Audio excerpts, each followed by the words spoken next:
આજે મુખ્યમંત્રીના હસ્તે 1518 નવનિયુક્ત નોટરીને પ્રમાણપત્ર એનાયત કરવામાં આવ્યા। સરકારના કાયદા વિભાગ અને ગુજરાત બાર કાઉન્સિલે આ સમારોહનું આયોજન કર્યું। નોટરી તરીકે પસંદ થયેલા એડવોકેટને પ્રમાણપત્ર આપવામાં આવ્યા। મુખ્યમંત્રી ભૂપેન્દ્ર પટેલની સાથે આ કાર્યક્રમમાં નાયબ મુખ્યમંત્રી હર્ષ સંઘવી અને રાજ્યકક્ષાના મંત્રી કૌશિક વેકરિયા ઉપસ્થિત રહ્યા। આ પ્રસંગે સંબોધન કરતા મુખ્યમંત્રીએ નવા નોટરીને તેમના પરનો લોકોનો વિશ્વાસ જળવાઈ રહે તે રીતે કામ કરવાની અપીલ કરી।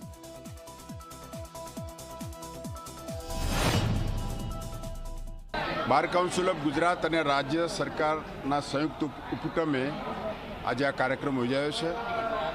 રાજ્યની સ્થાપના પછી પહેલી વખતની આ ઐતિહાસિક ઘટના છે કે રાજ્યના મુખ્યમંત્રીએ એક સાથે 1500 વકીલને રાજ્યમાં નોટરીનું પ્રમાણપત્ર આપ્યું હોય।